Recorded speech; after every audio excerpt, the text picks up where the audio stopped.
When you know that you are queer, but your favorite drink is beer, that's gayish. You can bottom without stopping, but you can't stand going shopping, that's gayish. Oh, gayish, you're probably gayish.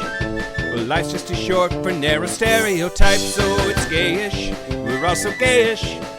It's Gayish with Mike and Kyle. Hello, everyone in the podcast universe. This is Gayish. The podcast that knows less than you, but will explain it to you anyway. Yeah. Whatever mansplaining is for, like, assholes. Homosplaining? Oh. I'm Mike Johnson. I'm Kyle Getz. And we're here to bridge the gap between sexuality and actuality. And today, we're going to talk about Jocks. Get on my jock. We're going to talk about the thing I most often search for porn. Mr. Cousteau. Oh, yes. The French form of athletes is Jocks. Les Jocks. Les Jocks on my cocks. But first, me, Patreon. Yeah. Great. Hi, Patreon. Hi, Patreon members. Thank you. Everyone else. I would like to thank Patreon members Jeff DePuzzo. Okay. What? You don't like this? I don't know that I like this. Jeff DePuzzo? Ryan Paul and Ken Vinyl. I don't know if I'm on board with our stick of making fun of people that give us money. They love it. Shouldn't we say nice things about them? They've heard us make fun of other people and are paying us anyway. But are people not paying us because they're like, I don't want to be that person? Okay, fine. When you sign up on Patreon, let us know if you're a bitch. Or do like Hugh Janus did and give us a fake name. That's right.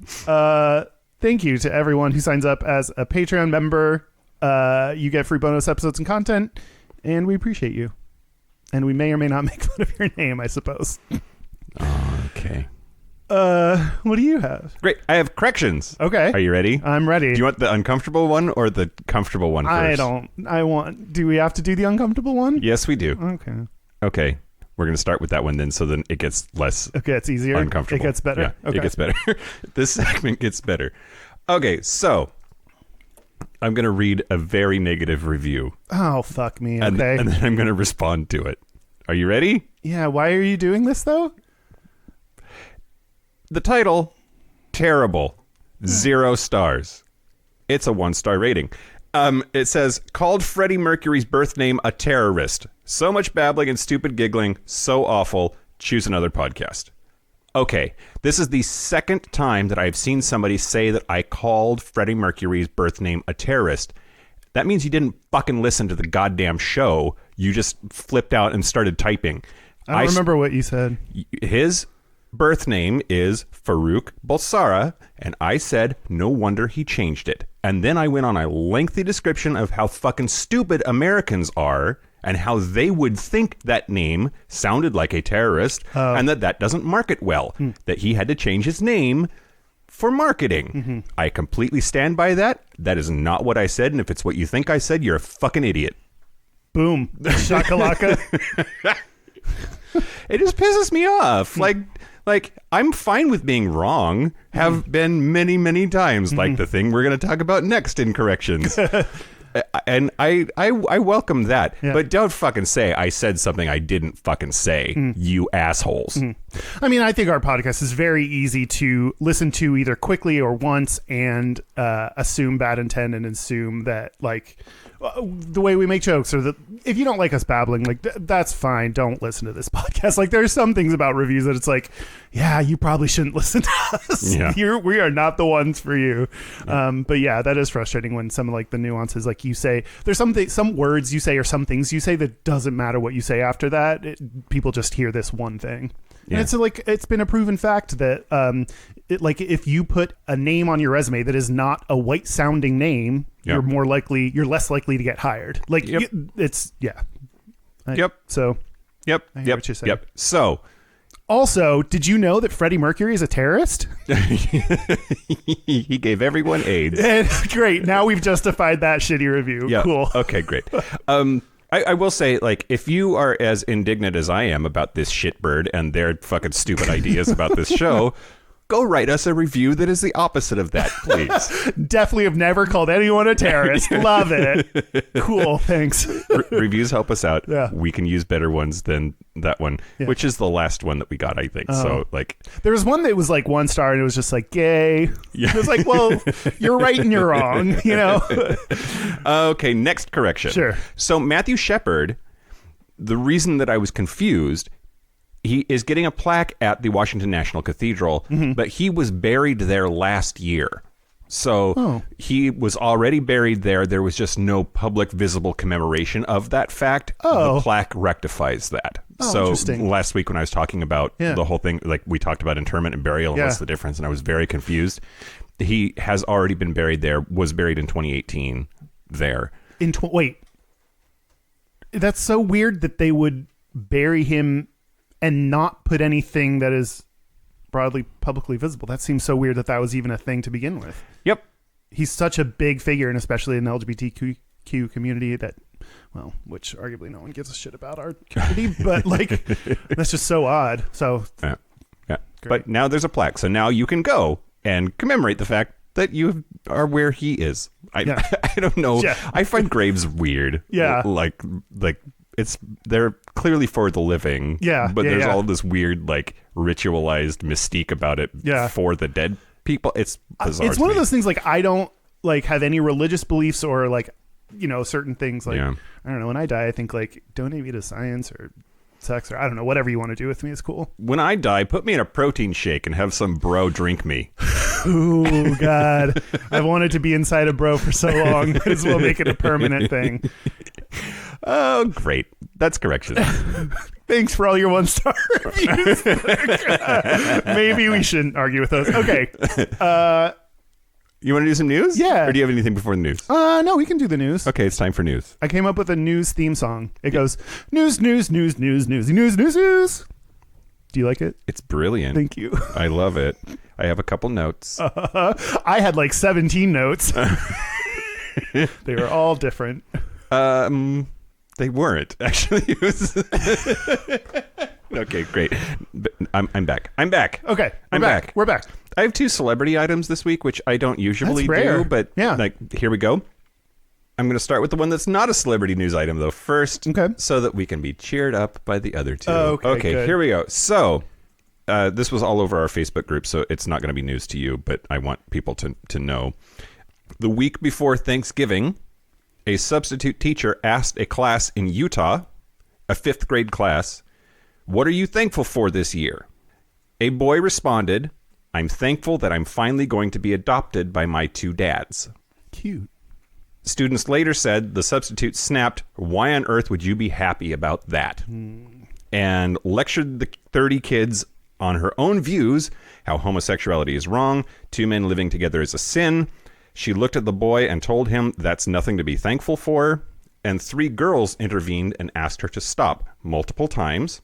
She continued, so they walked out of the room, got the principal, and the substitute teacher was escorted out of the building and is no longer allowed to work in that school district. That's amazing. Man, 5th graders, they have, oh my God, I still am not bold enough to do shit like that.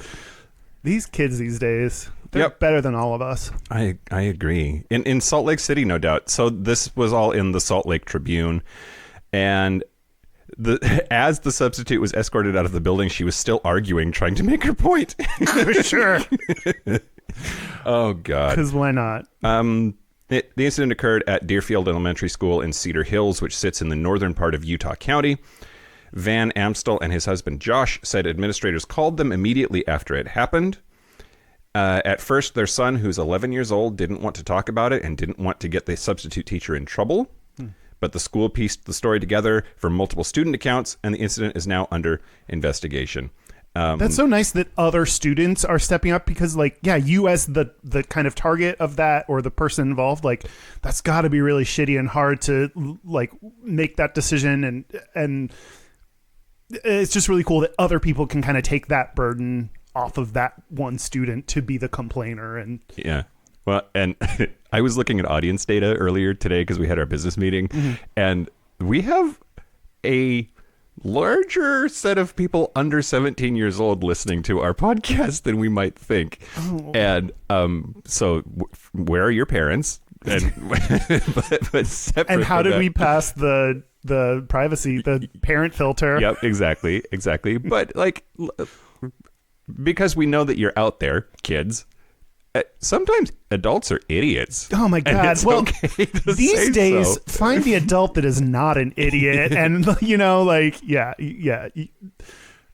we're counting on the people under 17 and under to like save the planet, basically. Yeah. And sorry and thank you. Oh, this is hard. Okay. The son, who they asked to identify only as DM because his adoption process is not final, told his dads that he understood what the substitute was saying. DM said he didn't speak up, though, because he's had 2 failed adoptions before and didn't want his dads to rethink their decision to adopt him. Their final court hearing is coming up on December 19th. Quote, he was so fearful that this could make us think that we don't want to adopt him. That's definitely not going to happen, but this situation really hurt him. This person really hurt us. So she's looking for a fucking job now. Yeah. Good. Slut.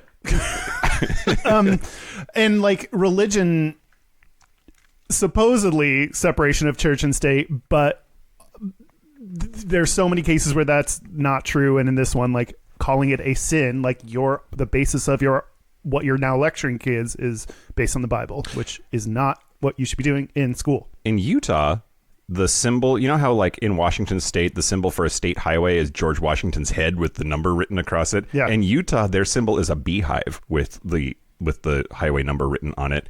That's a Mormon religious symbol. The beehive is like like that state and its weird ties to religion and the Mormon church are fucking intense. What? Because they both sting? I think it's about like the Mormon's job is to be a busy worker in service of the hive kind of a thing. Yeah. Man. One thing you didn't mention is that one of the 2 fathers, Van Amstel, is a dancer on Dancing with the Stars. Oh. Because I give 0 fucks about that show. There may be listeners that give partial fucks. Okay. Great. WTS. That means he's hot then. Next story. Sure. You ready? Yeah. Lando Calrissian. Do you know who Lando Calrissian is? Star Wars. Star Wars. Wow. Originally played by Lando Calrissian's dad. Oddly enough, that is his full name. His full birth name is Lando Calrissian's dad. He went by the acting name Billy D. Williams. Oh, yeah. Okay. He is now 82 years old, and Out magazine is reporting on his interview with Esquire last week, where he says that he is gender fluid. So the Star Wars actor recently opened up about his gender fluidity and using both he, him, and she, her pronouns in an interview with Esquire.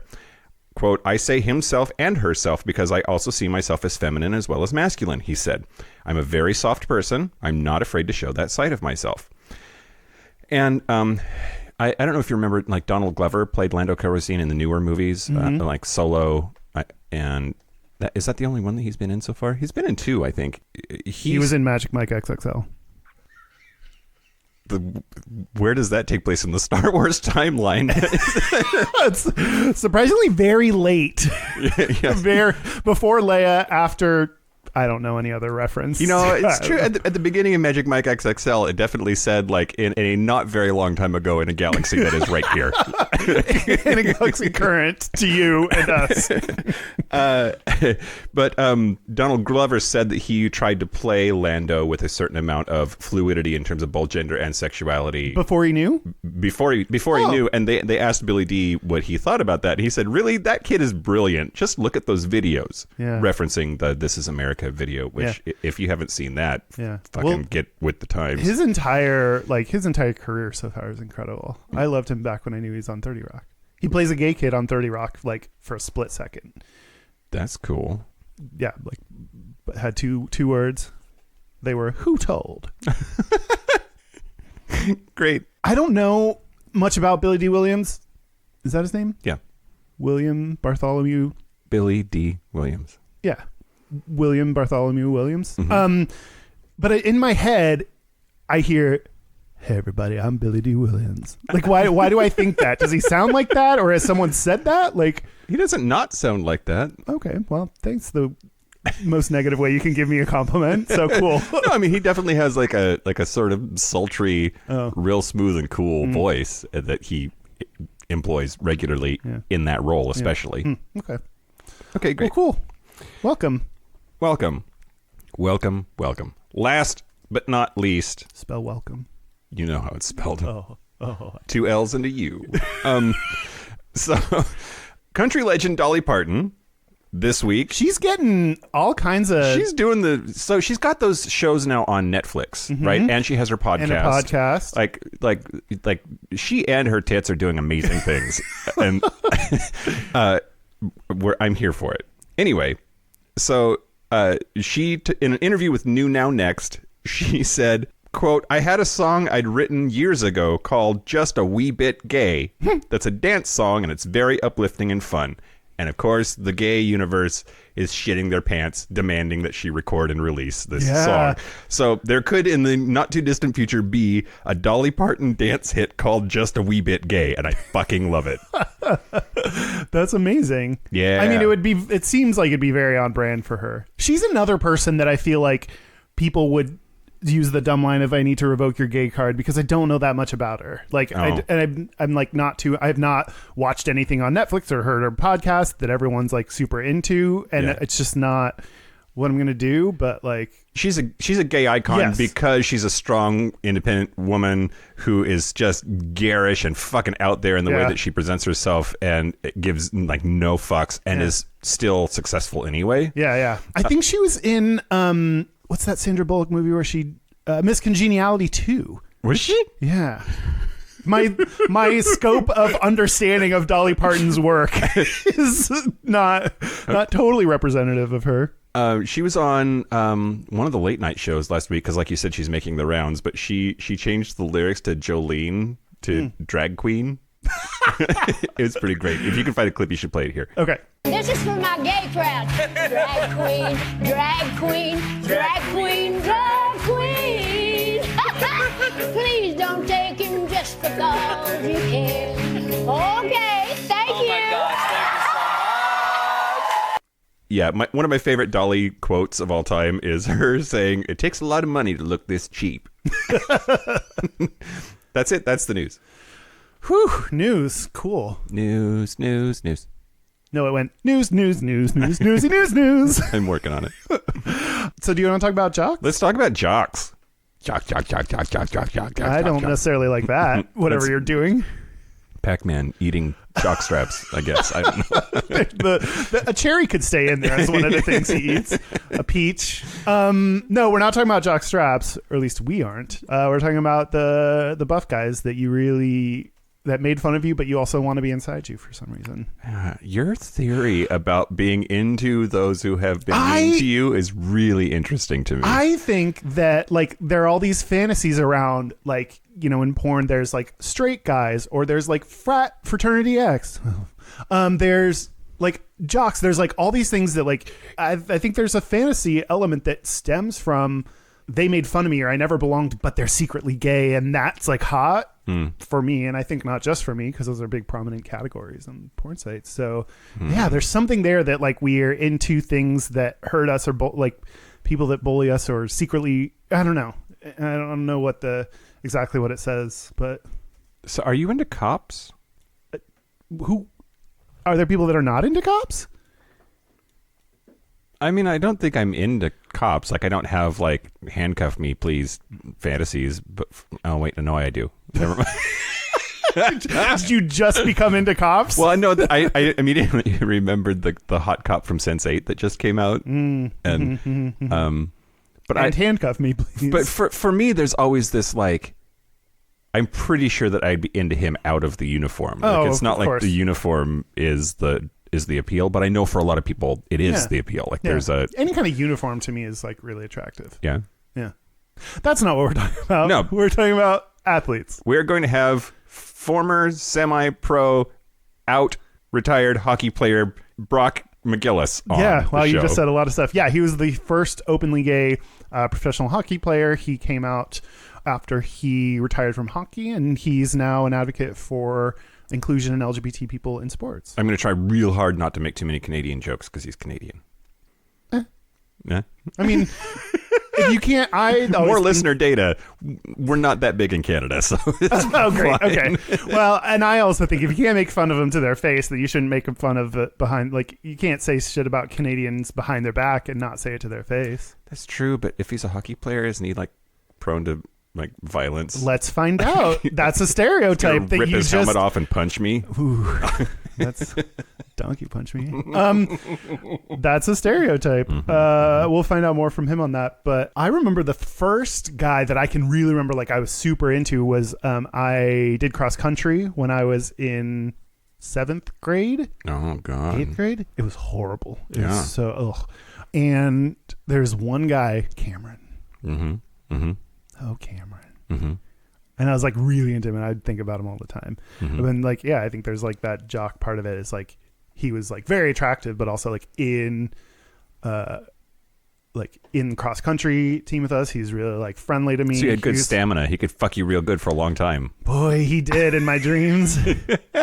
There's always the weird locker room thing of like I always tried to find a private shower so I didn't have to deal with any of that, because there's that like weirdness of like, oh, I'm trying to avoid, like I don't want to be anywhere near him because I want to avoid that because it's uncomfortable. But Yeah. Yeah. You had a boner prevention plan.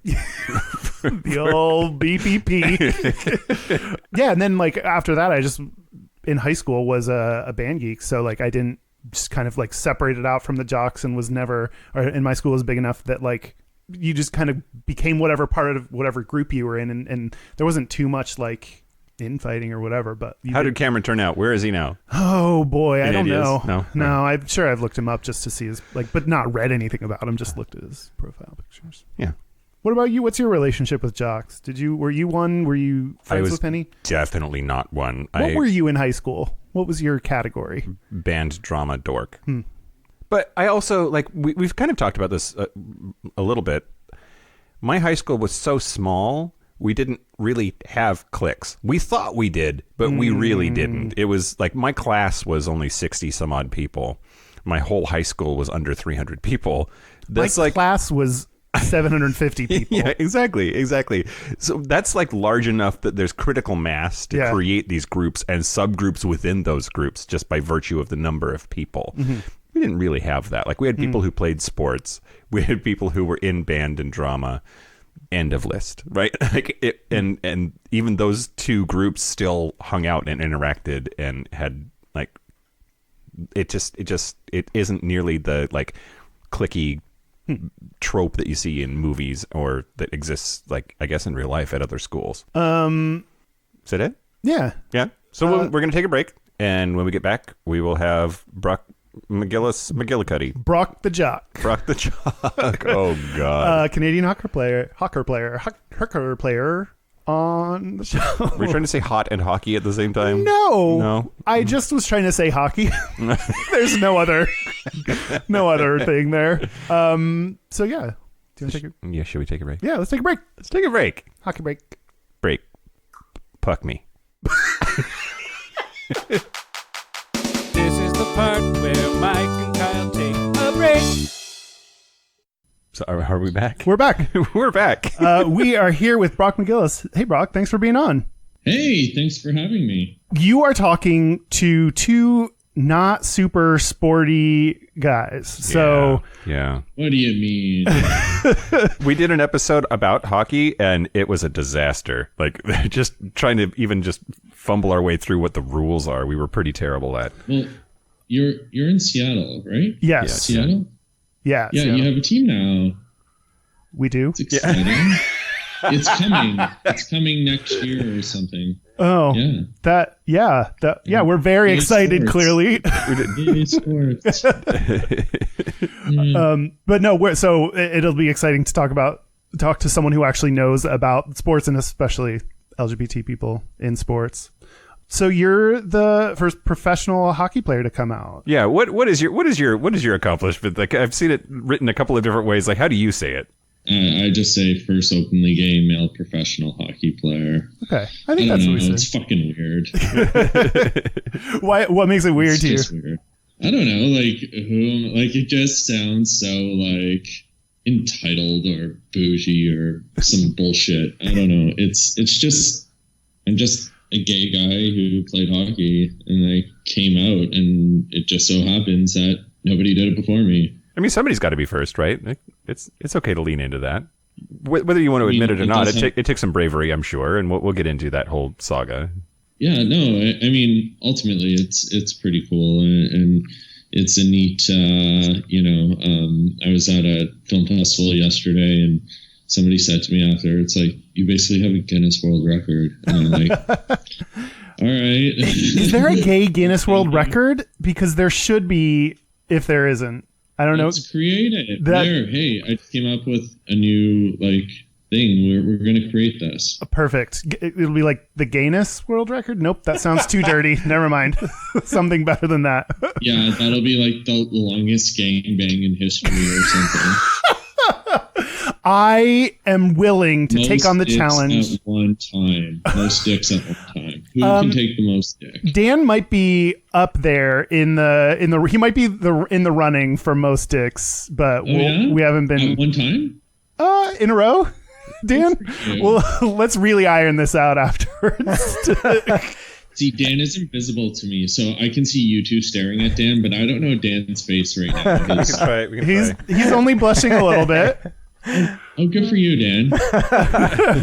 You look like you could take a large load. Yeah, in Palm Springs, I was, yeah. Dick, what was my dick. Yeah. When you go to Palm Springs, does it even count? Right. Fair, yeah. Who isn't getting gangbanged in Palm Springs? Oh, These two. By seven fatties. yeah. I was very professional in Palm Springs. Boy, howdy. Yeah. No, boy, goodbye.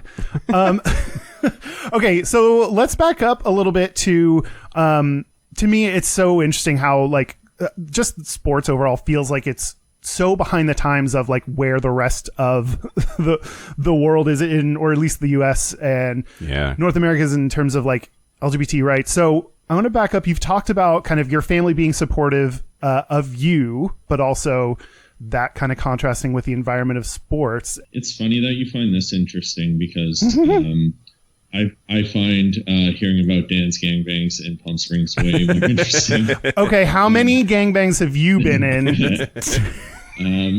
No, now I'm conducting the interview. Oh, You see shit. what I did there? Yeah. Isn't that weird? It was very bizarre. I mean, I remember being 6, and I say this story all the time, and I was watching a movie with my parents, and there was a gay character. And I said, what if I'm gay? And they said, if you're gay, you're gay. We love you. But they were so involved. My dad coached and scouted in the hockey world for a long time. My brother played professional hockey as well. And I feared that if I came out to them, that they'd become more sensitive to the language and the culture that exists within the sport, within male team sport culture in general. Mm-hmm. And ultimately, they would out me because they would stand up to that language. So I didn't want them to know, even though I knew they would be incredibly supportive and inclusive. And then, you look at the sport as a whole, the language I heard on a daily basis, this hyper-masculine macho attitude that comes with the sport made me feel like I couldn't be myself and do what I loved. So I started to self-loathe. I hated myself. I tried to kill myself on more than one occasion. And I numbed every day for about 5 years with alcohol. Just so I didn't have to think about being gay, just so I didn't have to think about who I was. And the real fucked up part about the whole thing is the only time I wasn't thinking about it, the only time I felt okay was when I was actually on the ice playing my sport. Mm-hmm. Because that's all that mattered in those moments. But it was the culture around it. It was culture in the locker room. It was culture on buses. It was culture around the game as a whole that made me feel that way. Yeah. I'm really interested. We talk a lot about things like suicidal thoughts, suicide, depression, anxiety, and I know you've talked about those in other podcasts. So I'm curious to know, what was the thought process or rationale that you had in your mind when you were thinking about suicide or attempting suicide? What led you to that extreme of a kind of response? I just had so much self-hate that I had a hard time looking at myself in a mirror. I just couldn't look myself in the eye. And I just thought that it wasn't worth it. None of it was worth it. And I just, after thinking that for so long and after feeling that daily, I just felt as if this would be easier. I felt as if there was no hope, there was no way out, and this was the solution. And especially also when I was throughout my career, because I think because of the depression, the drinking, and not sleeping, and all the other things that was going on, I had a ton of injuries. So I also, for long periods of time throughout that time of my life, I wasn't playing hockey, but I was literally just immersed in the culture. Because I was around it, but I wasn't actually playing because I was always hurt. So it made it even worse because now the only thing I cared about, I couldn't do. And it sounds like the relief that you had, like being able to actually play hockey, was when you didn't get to think about it and you didn't have that piece of it. Then you were just around. Yeah, I didn't have the sanctuary part, the part that made me feel good.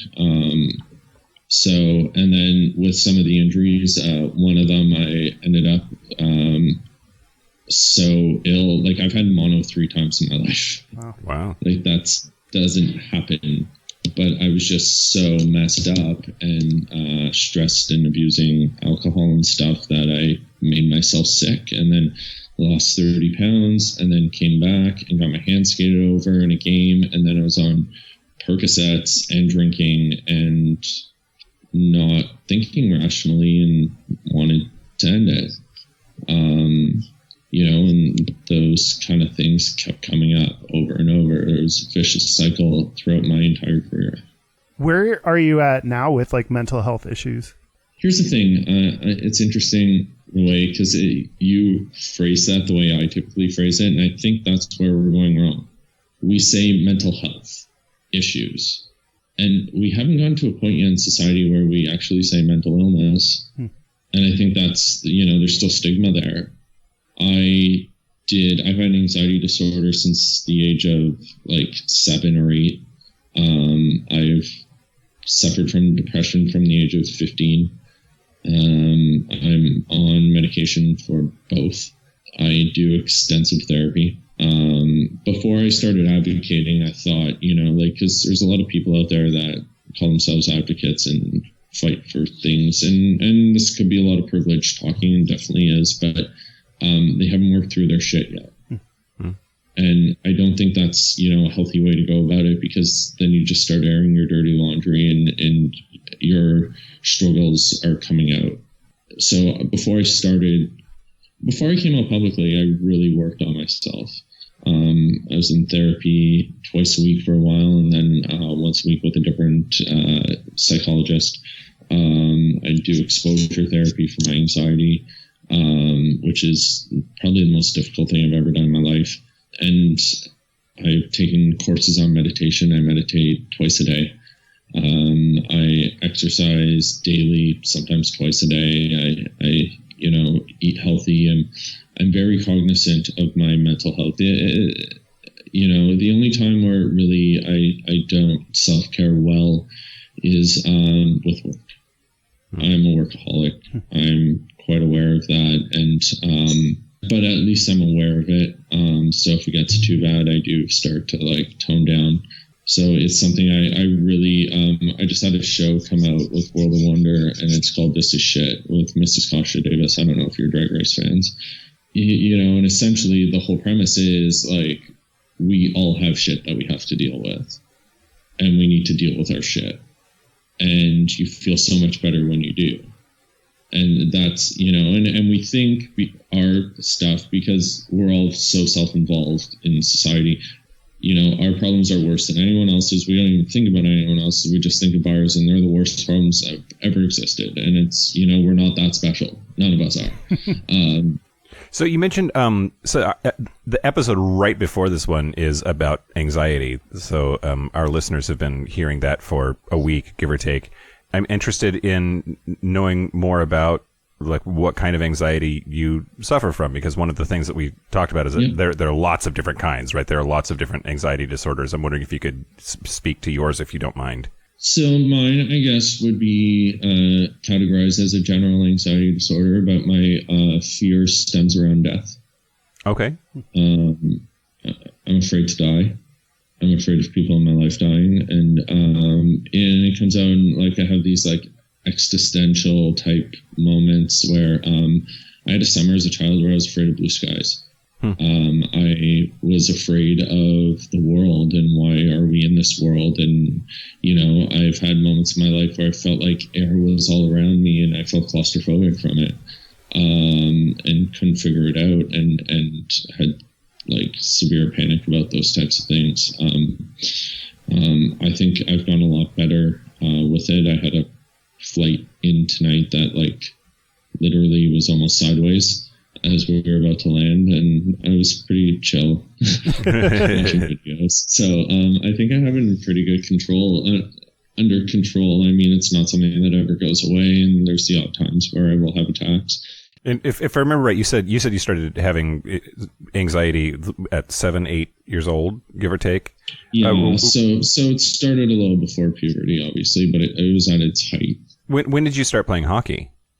Oh, 5 or 6. 5 or 6. Okay. All right. It's interesting to me because, again, not being an athlete or not a team sport athlete anyway, I look at hockey and my perception is that it's pretty violent, right? Like there's a lot that can go wrong, and it seems dangerous. And so to juxtapose that danger with a fear of dying is interesting to me. And it makes me wonder if it made it better or worse that you were playing hockey while dealing with these sort of existential problems. Well, I think the worst aspect of it was I hid it because there was such a stigma towards, like, especially back then. I mean, I'm 36 now, so like in the 90s, the medication that was available to us and like the treatments weren't what they are today. Yeah.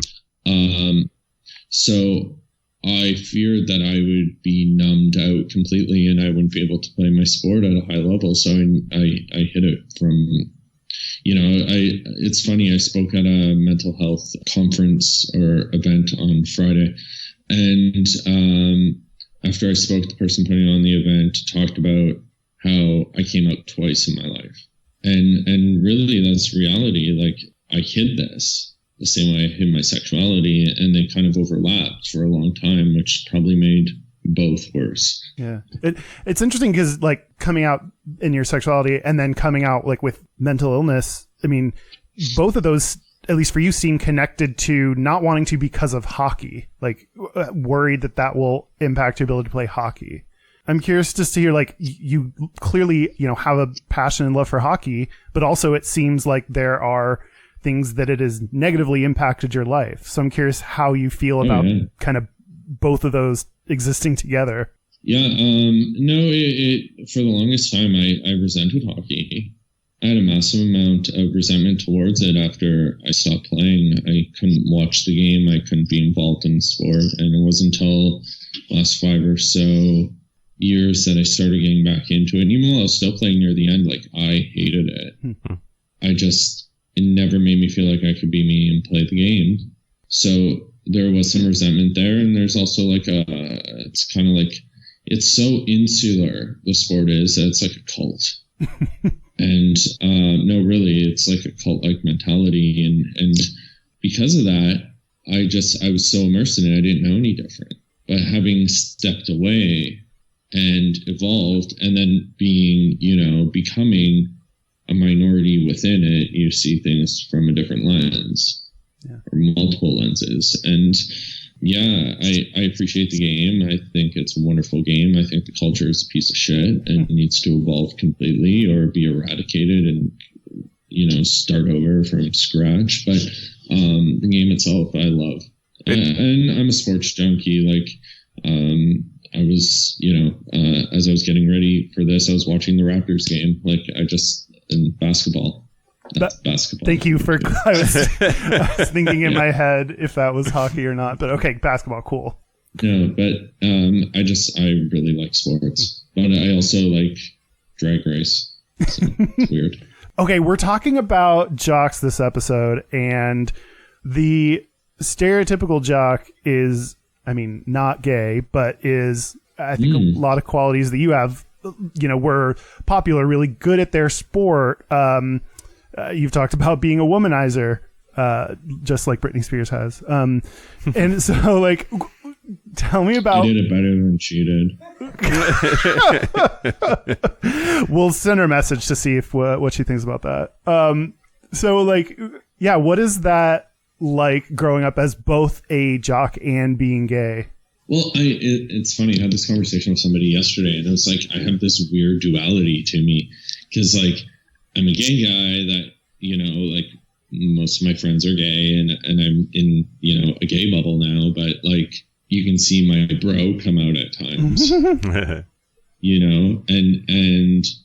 I think when I'm in those bro environments, I'm sure sometimes my gay comes out. And so I have this duality, which are polar opposites of one another, and it's interesting. But as much as I struggled back then, it was also really cool. While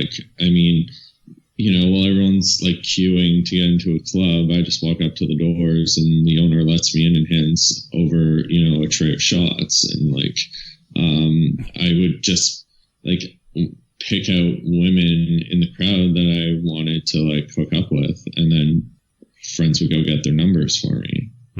And does it work that way now with men? Well, I'm happily in a monogamous, loving relationship, so not anymore. But I had my moments, and I had my fun.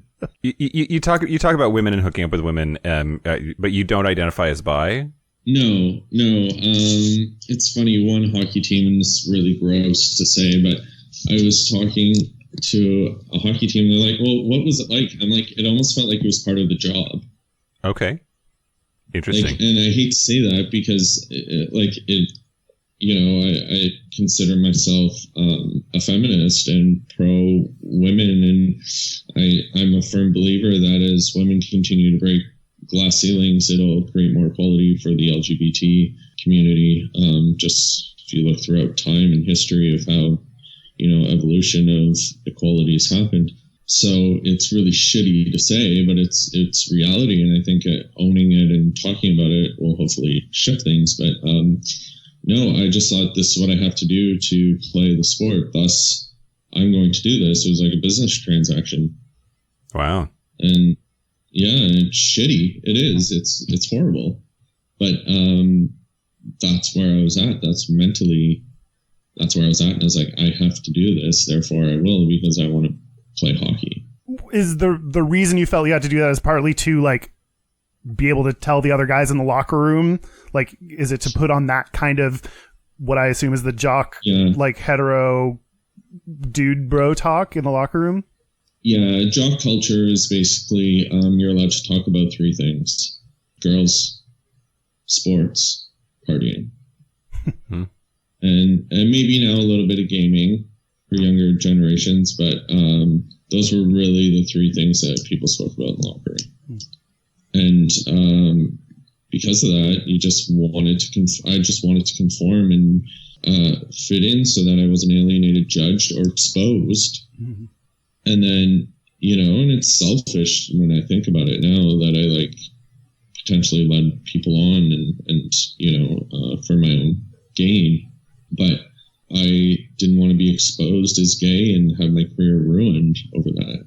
What does it feel like being in the locker room then when you're closeted? I think a lot of people would think that, oh, you're gay, so you must love being in the locker room with other dudes. And that at least has not been my experience, at least growing up. Not that I was super into sports, but yeah, so I'm curious to see how it felt for you.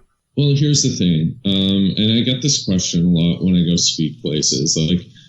The first place I ever spoke was a high school after I came out.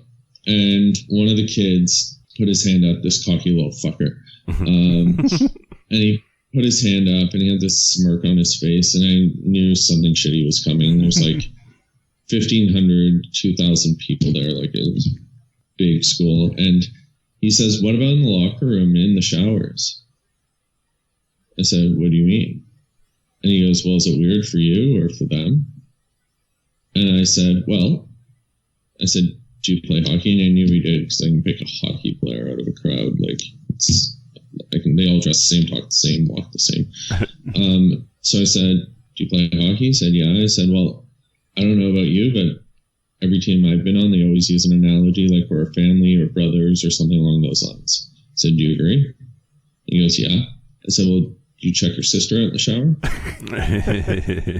The whole school started cheering. Turns out I know his sister, which made it a little awkward. But No, that's I amazing. think he understood the point. And I think that is the point, that like I look back now and I see like some players I played with, and I'm like, wow, they're really good looking guys, but I never thought of them in that light when I played with them. You know, they just, I knew too much about them. You're a family. It's like, you know, like, have you ever had a hot roommate? Yes, You're like, my freshman roommate. but, Oh boy. but initially you might be like, I want to fuck them.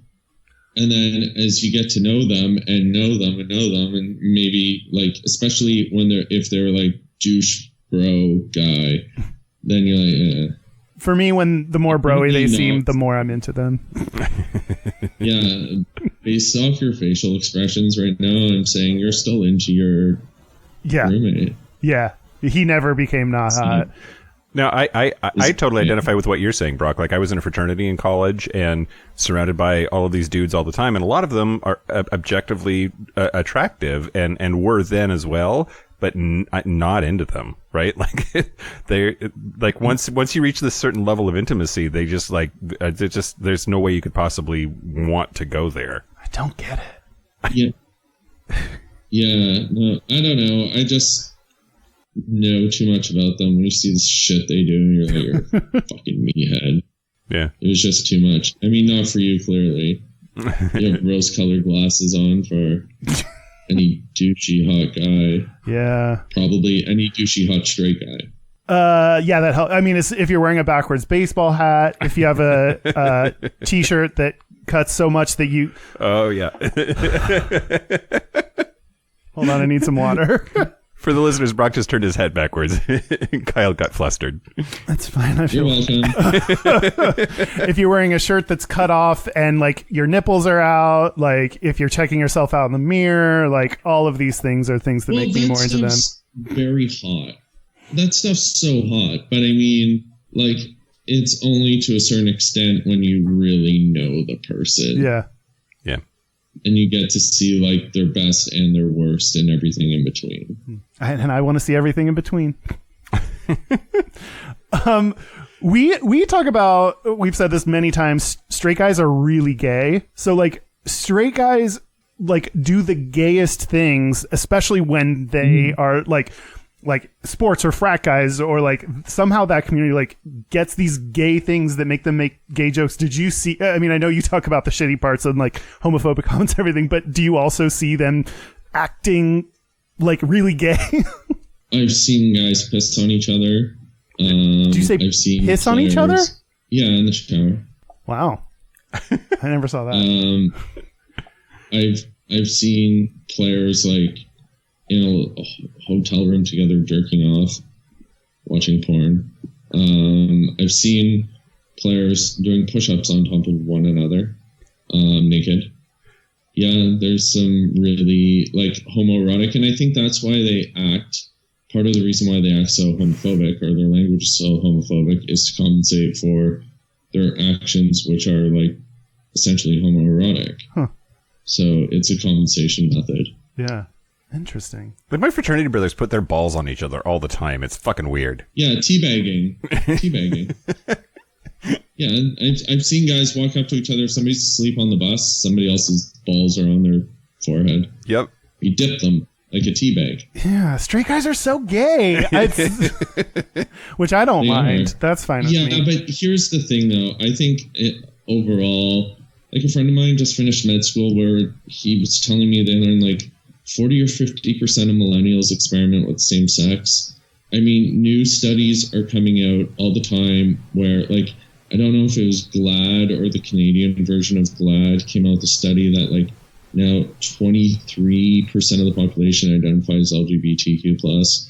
Like, so, and that seems to be growing. And the American study that was around 23 was, like, brought down by the fact that Alabama had, like, 3 or 5%, which, I mean, we know that's fucking bullshit. Yep. That's just, you know. So I think sexuality is a spectrum, and like we fall somewhere on it. And I think human beings are inquisitive, and like how many gay guys, you know, they're like, I kind of want to fuck a girl just to find out what it's like.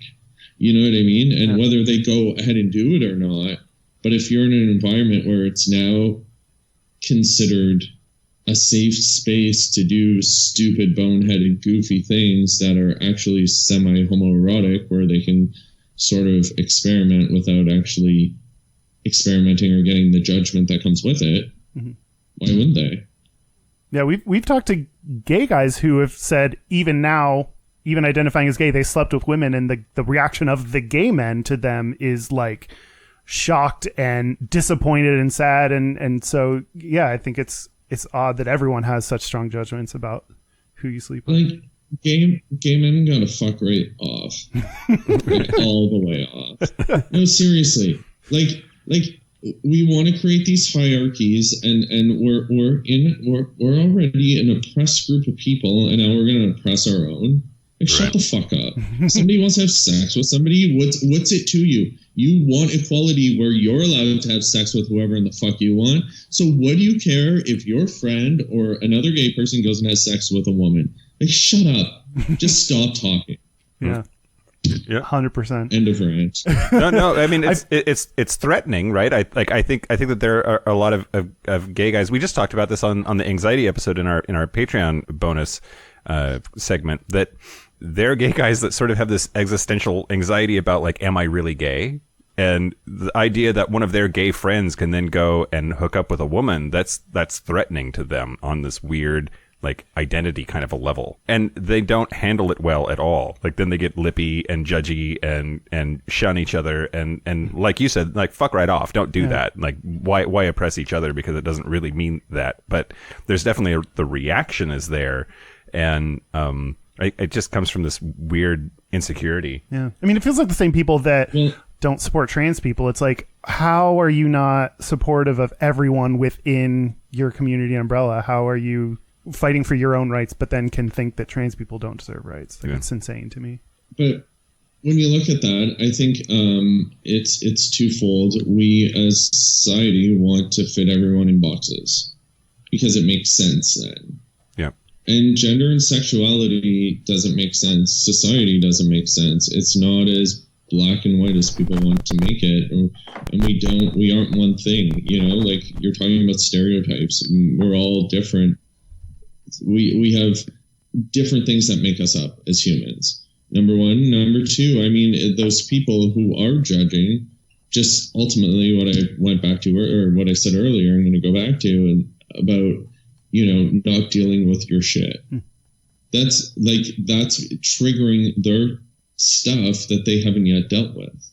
So my gay friend had sex with a woman. I would be like, that's funny. Like, you know, like, right on. And, you know, it's none of my business. I don't care. I don't care that Dan gets gangbanged. Like, it's like to each their own, as long as you're safe and not hurting yourself or somebody else and you're healthy, like, give her. What does it matter? Yeah, for sure. When you came out, did you get on the apps? The Grindr, Scruff, whatever? Were you ever I was on before that. I was like, because I started dating men at 23 and I didn't come out publicly until I was 33. Wow. Yeah, so what happened was I was living in Europe. I was 23 and I had this moment of like sitting myself down and saying, okay, your career's derailing. You're constantly injured. You're incredibly depressed. You're suicidal. You're drinking all the time. Two things are about to happen. career's going to be over and you're going to end up dead. So at that point, I went on Gaydar. It was pre-apps. It was a website. And you were able to search any city in the world. So I searched my hometown. I'm from about 3.5, 4 hours north of Toronto. And I saw all these closeted gay middle-aged men. They were married to women. They had children. And they were on this app. And I went, holy fuck. That's going to be me. If I don't deal with this, that's going to be me. Yep. And that was like the light switch went off, and I said, okay, I didn't grow up in a time where it was illegal. I didn't grow up in a time where, people were being like, I mean, they are and still are, but like not to the same extreme where they're being beaten up for being gay on the street or anything like that. And I didn't really grow up or wasn't out, or I was too young during the AIDS epidemic. So I went, I can live my life as me. I need to figure out who the fuck I am. And I came back after that hockey season, and I went on a date with a guy in Toronto. And I ended up dating him for 3 years in the closet. And hit it from, he'd never met a soul in my life. He had an alias for me with his friends because that was during the MySpace start of Facebook era, and I didn't want them to search me on social media and find out who I actually was. Yeah, I hid it for a long time, and it started with a website. And but then I evolved to apps for sure. Mostly I was Grindr. It was just Grindr, and I've actually used it differently. It's been really bizarre because I was essentially a man whore with women. But I've been a serial monogamist with gay men. I think I've had like one night stand in my life with a guy. Why is that? I could finally be with somebody I actually want to be with. Mm-hmm. I think my anxiety disorder. So I feared death my whole life, and I grew up in the 90s when gay men were dying. Right, I was born in 83, so my childhood into my teens was the late 80s, early 90s.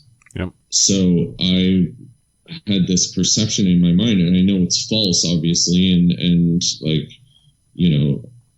and the reality is whether, I don't know if you'll edit this out, but like, we're recording on World AIDS Day, but I had a fear and this, this inaccurate idea that gay men get AIDS and die. Yeah, absolutely. So to be promiscuous made me think, no, I'll die. And then the, irrationality with the anxiety and everything else that came with it just scared the shit out of me. Did you have, as a category, Jock checked off when you can like belong to different categories? But it pissed me off when I saw that. Why? Like, because I was like, because people check off Jock and then like probably trip over their own feet on like a football field or a basketball court, or you know what I mean? And like, there should be like at least some athletic ability when you're checking that. Like, you can take all the steroids you want, it doesn't make you a jock. Like a entrance exam or something to get it on, submit like some proof. Yeah, like show us your 3-point shot. Oh no. I feel like the risk would be for you getting into some real mask for mask, like no femmes kind of territory if you are a gay jock. Do you find people trying to like do that, play that game with you? Oh yeah. And I'm not about that life. I think that's gross. But yeah, definitely. Like, I'll get like, sup, bro. Like, I used to get that a lot and stuff, and I'm like, shut up. Like, or when somebody woofs at you, it's just like, if you can't say hello to me, this isn't going past this. Like if you can't engage with me, and that's part of my issue with like the whole dating culture today, is that people don't engage and can't have conversations and are losing, that ability to connect with one another. It's just woof, Yeah. address, show up, fuck, not say a word, leave. Yeah. And it's like there's no connections anymore. And it's great that we have the ability to do that, and we're at a point in society where we can. But at the same time, like, I was in a bar like a few months ago, and two guys were standing side by side, and I was standing with a friend of mine at the bar, and they were watching a drag show. And he goes, "See those two guys?" I'm like, "Yeah." He goes, "Well, one of them's my new roommate, and the other guy is the guy that he has a crush on." He goes, "They've been talking for 2 months on Grindr. They're standing side by side, and they're both on their phones DMing one another." Yeah. And I just went, this culture is fucked. Yeah, although I wonder if it's the same for straight people. Like, my perception, as I'm a little bit older than you guys, and my perception is that, like, young people are bad at connecting in person, non-digitally anyway, like, regardless of orientation. Yeah. But I don't think they have the same, like, when you put two men together and you get all that testosterone, they just want to, like, fuck and go.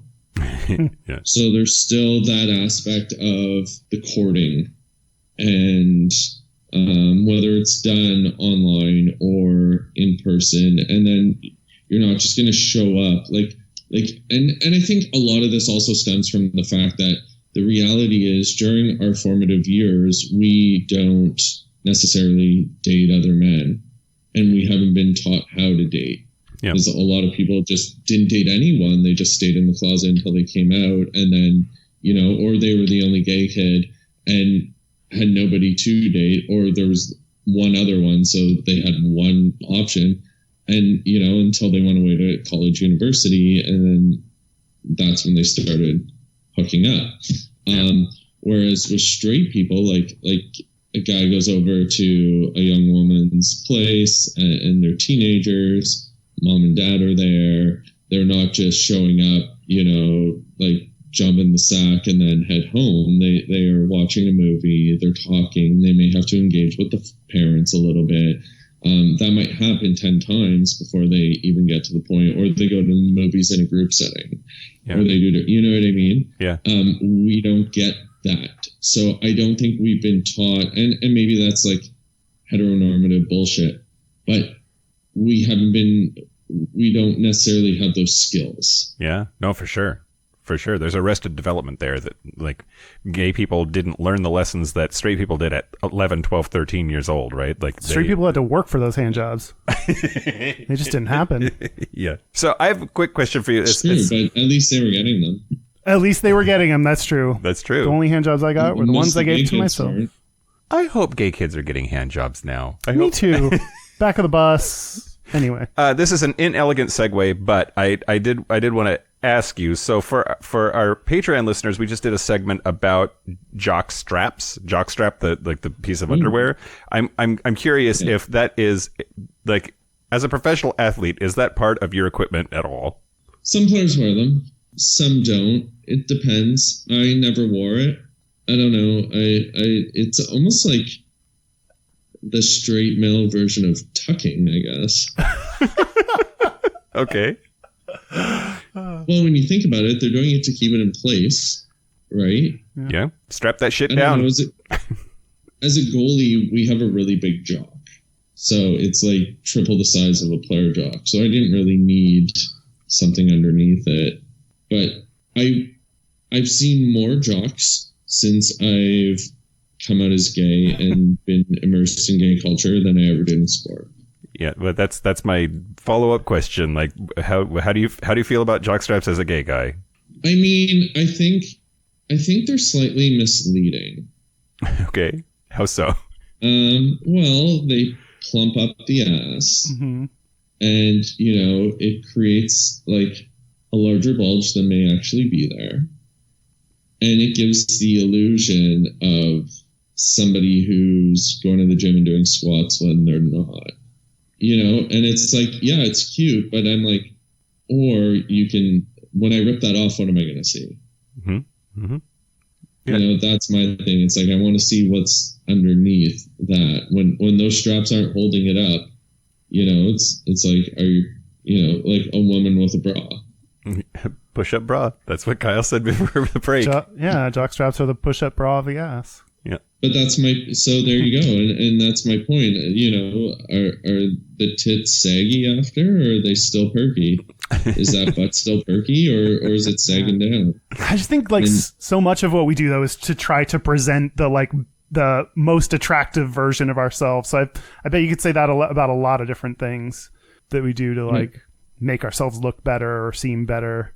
We're a very insecure culture, gay culture, gay men in particular in our community. And I think it comes from the fact that we were seen as less than when we were younger, so we need to feel perfect, and we want this illusion of perfection, and then we go to these extremes, and it's why steroids run rampant in our community. But the reality is, we're human beings with flaws. Yeah, we're not perfect. We just don't want to face them necessarily. Do you have anything else? Did we do it? Yeah, we did it. So should we take a break? Let's take a break. Let's take a break. A jock break. This is the part where Mike and Kyle take a break. So are we back? We're back. We're back. We're back. We are going to do our Gayest and Straightest. We're going to do our Gayest and Straightest, but first, Brock McGillis, where can people find out more about you and what you're up to? So they can find me on Instagram at Brock McGillis 33, on Twitter at Brock_McGillis, my website, brockmcgillis.com. Yeah, and they can book me there for any speaking engagements or anything they want to book me for. I love traveling and doing this stuff, so it's great. And I just had a show release with World of Wonder and Wild Presents Plus with Mrs. Kasha Davis from RuPaul's Drag Race, and about dealing with our shit. Awesome. Yeah, awesome. Well, our shit is on gayishpodcast.com. And we're on all the social medias like Instagram, YouTube, Facebook, Twitter, at Gayish Podcast or /Gayish Podcast. Our hotline, you can send us text messages or leave us voicemails, especially if it's your gayest and straightest of the week. It's 5855-GAYISH. That's 585-542-9474. Standard rates apply. And our email is gmail@gayishpodcast.com. Not a mistake. We just like that. Wait, you have a hotline? We do have a hotline where people can call in and leave us messages that we sometimes play or send. Do people ever send sexual messages? Oh, yes. By our request. I've asked for many dick pics and I get not them. By Mike's request. We get dick pics. I want people having sex to call in and you just hear their sex. Okay, by special request. Brock McGillis wants us to... request. And we're forwarding these to you so you can listen in? Is that... Yeah, sure. I'll put them all over my socials. Okay. Send me the audio. All right. Blank out any names that are said. Mm-hmm. Anonymity is key. Yep. I Anonymity? think that's... Yeah, that's what I was trying to say. Yep. All right. Call for your sexual sounds. We're going to put it on our CD called The Sounds of Sex. Okay. That's brilliant. Two other programming notes. We are releasing a lot of new merch, including stretch goals and Mind the Gape. And what else? I'd rather be fucking Dan. Plus our Your Bullshit is Bullshit shirt. So you can go to gayish.com and click on the merch section to see all of that. We have shirts and mugs and stickers. And our 150th episode is coming up very soon. So you have about a week to send in your questions, to fucking Dan at gayishpodcast.com. Send Kyle questions for Mike. Send Dan all of that, but questions Mike will ask shit. Dan, we're lost without you. We'll do whatever Dan says. Send questions to Dan. Yeah. Okay. Yeah. Gayest and straightest. Let's do our gayest and straightest. Brock, do you want to go first? The gayest thing has to be my obsession with drag. Maybe you will see me in drag in a future episode of This Is Shit on Wild Presents Plus. I bet you're a very beautiful woman, actually. I was quite scary. Yeah. And so that's probably the gayest thing. Or I really like sex with Matt, my boyfriend. So that's pretty gay. Yep. Yeah. Gay sex. And the straightest thing is I play hockey every Saturday with a bunch of bro dudes. Hot. Literally every Saturday. And it's like the straightest. And then we go eat wings and watch football, like college football. Wow. And it's so cringy that I can't even believe I'm admitting this on. And do you give each other high fives? I think listening to you tell that story is the gayest thing about me this week. Like The worst is when they want to fist pump. oh yeah. God. And I just look at them and I go, no. And I give like that Miranda Priestley, Devil Wears Prada, the pursing of the lips moment. No. Oh, you have another gayest thing. Perfect. Yeah. Oh, honey, she's a gay. Okay. You don't have to worry about that. Don't let this hyper bro jock masculine facade like fool you. Underneath it You all, have she's seen gay. Devil Wears Prada. Okay, my gayest thing is I realize when I order a drink at a gay bar, like I turn up the gay a whole bunch. And I don't know why that is. I was in the middle of talking. I was like, hey, can I get a drink? And then like we like kind of like do this weird flirty thing. And I'm like, what do you want? I'm like, I don't know. What do you want? Like, it's just like all of a sudden becomes super gay whenever I order a drink at a bar.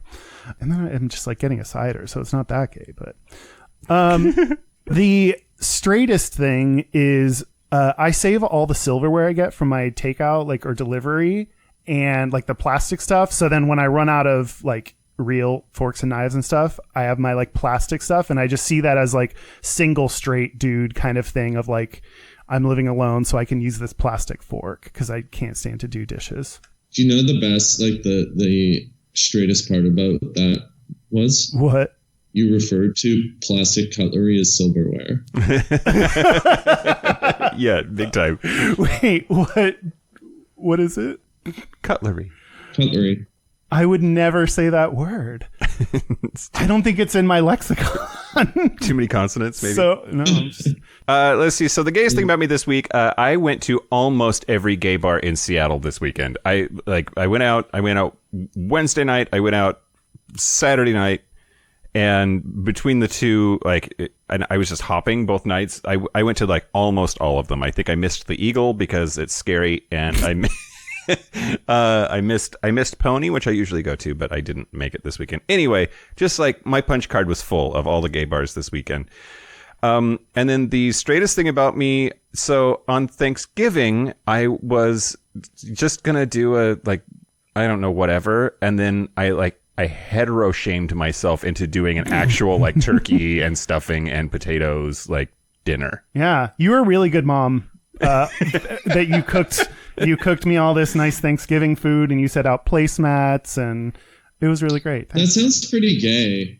Well, so like the table Your setting. straightest thing is really gay. Like Yeah. you set out this like Martha Stewart-esque like setting. Yeah. Like I'm sorry, I that's agree. very homosexual of you. I agree. But I think the gayest Thanksgiving is like no Thanksgiving at all because your family hates you and you stay at home Oh, and watch boy. movies and eat pizza. Or Yeah, let's something. make it Like, really real. Yeah, let's go dark. Yeah, Let's go dark meat. But you created a fabulous Thanksgiving. That's very homosexual of you. Yeah. yeah. Like, think about all the cater waiters out there. Won't someone think of the caterators? They're fabulous. Yeah. Thank you for being on, Brock. We really appreciate it. Thank you. Thank you for having me. Yes, and thank you to all the hockey players, I guess. Sure. Thank you to Jockstraps. And thank you to Jockstraps. The gay man's push-up bra. Thank you to anything that pushes up my ass. Exactly right. Okay. Yeah. So this has been Gayish. I'm Mike Johnson. I'm Kyle Getz. Until next week, be butch, be fabulous, be you. See you next week. See you next week.